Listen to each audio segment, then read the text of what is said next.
Oh, next, ladies and gentlemen, I'm so pleased to be able to meet you, Isabella Sabon, winemaker at Domaine de la Janasse. And I've been a very active consumer of your wine for my entire wine career, and it's a real pleasure to meet you. Hi, nice to meet you. I'm Isabel Sabon, direct from France. Hi, everybody. Pleasure. And we are now in Châteauneuf-du-Pape. Châteauneuf-du-Pape being the famous blessed city of by the Pope back in about the 1400s, near Avignon. And if you go, zoom in here, we've got a really nice map that we'll leave out, but you can see where it's at in the southern part of the Rhône, near Avignon. And Isabel pointed out this fantastic map of the Châteauneuf-du-Pape region, where there are five, are they commune, Isabella? Yes, five town, small village. Courthézon, Châteauneuf-du-Pape, Orange, Bédaride, and Sorgues. And And it's, so for the domain de la Janasse, we are just on the town of Courthézon, so on the east part of the appellation. and these color variations show the different types of soil, the pink being clay and the yellow being sand. So we have both clay and sand inside of your vineyard. Yeah, and on the east part of the town of Courthézon, we have a lot of sandy soil, which bring a lot of freshness and finesse to the wine. So it's very interesting. The wine that we're tasting today is the 2019 Domaine de la Janasse. Am I saying that okay, Isabella?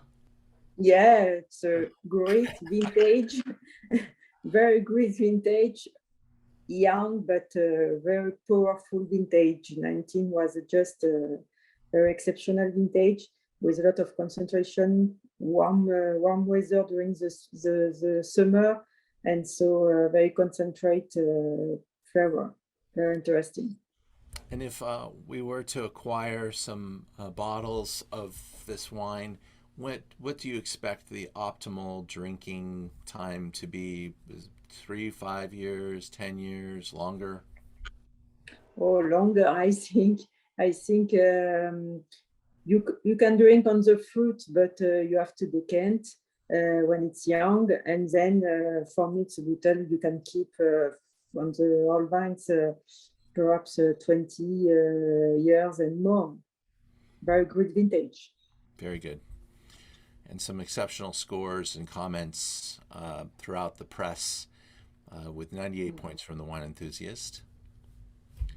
There's a photo of your father, and Yeah. he acquired this vineyard and started the brand in 1973. But there Yeah. were already some older vines in the vineyard, mostly Grenache. Yes. A few part of Syrah and Mourvèdre, but we love the Grenache.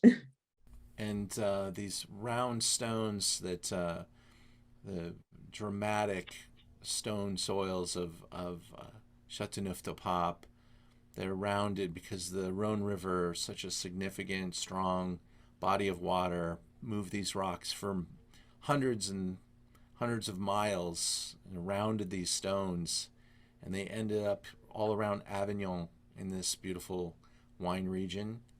Yeah. Is the crew here? They're harvesting. Do you also have white varieties in your vineyard? Yes, a little, but the white, it's a very small production. It's just 10% of the production. So we do mainly red wine. And here's the entire family: Yeah.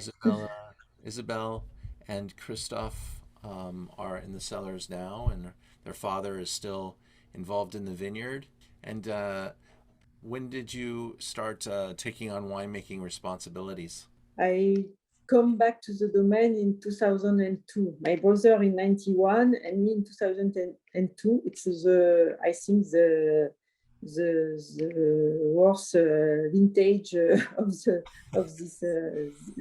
this year. But we begin with a very bad vintage, and it's a good good thing to after going and easier year after year. So it's a good thing. And tell us about this wall in the vineyard. Oh, it's my father who brings the stones to do a wall against the wind, because it's a vineyard on the top of a hill, and with a lot of wind, and during the summer it's very warm wind, and too warm, so it burns the grapes, and the grapes are too much concentrate. It's a white vineyard, so we have decided to put this wind to protect this wall to protect against the wind. Yeah, that warm wind would act like a convection oven in the vineyard, a warm oven, like baking the fruit with the wind. So fascinating. And everything is picked by hand in Châteauneuf-du-Pape. And Yes. it's part of the selection process. And sometimes you use a little bit of stem inclusion when it's good for the wine.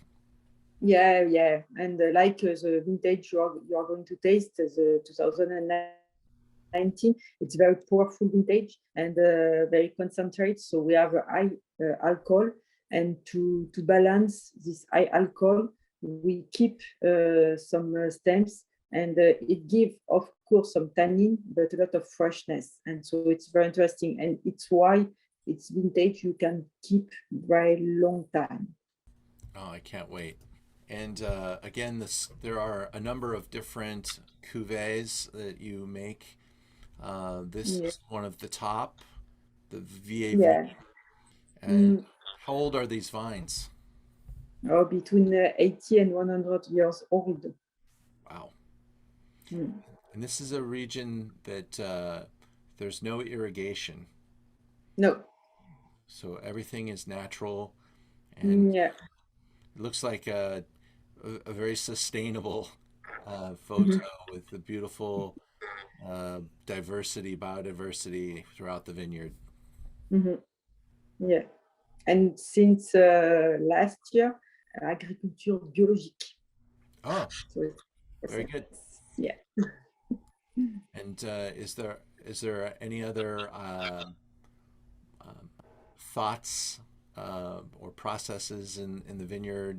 Because there's so many little organizations, whether it's a group like Demeter or Mm-hmm. you Yeah, know no, we are just biologique. We are not biodynamic, just biologique.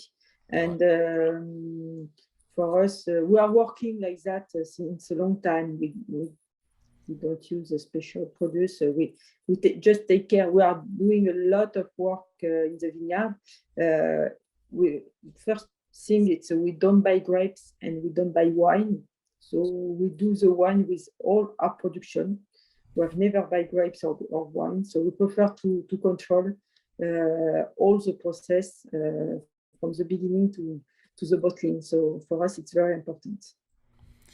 and you were telling me also that the Grenache does not like a lot of oak, so you prefer a lot of concrete on the Grenache. Yeah, because it's because of the oxidation. Grenache doesn't like oxidation. So for the vinification, we have less oxidation in the concrete than in the oak. So we do always the vinification of the Grenache in the concrete. And then the Syrah and Mourvèdre, potentially We in can, well, what yeah, we can do in oak tanks. I see. And same for the aging. We age the Grenache in a big foudre, so we have not a lot of oxidation. And we age the Syrah and Mourvèdre in small barrel, classic barrique. Well, we'll cover the wine notes live here with Ian and your team, and we can see the blend: 65 Grenache, 20 Mourvèdre, 10 Syrah, 5% divers. Yeah, it's because, in fact, as the vines are very old, in fact, at this moment when they have been planted, all guys, often they were planted a parcel of Grenache, but inside they put several variety of grapes. So when they harvest, if 1 year one was a little not so good as another, it was a blend, a mix. Now, when we plant only a parcel of Grenache, only a parcel of Syrah, but my grandfather often planted some different varieties. So we have some very old vines with a mix of several. And then you can find one plot of white grapes in the red wine vines. So all of it mixed together like a field blend. Yeah. That's so Yeah. great. So we're truly tasting some history here, and we appreciate you zooming with us live from Châteauneuf-du-Pape. And I can't wait to potentially meet you in person in a future trip. And I thank you very much for all of your time and your patience with us. Thank you very much and have a good tasting. We really appreciate you. Thank you. Thank you. Thank you.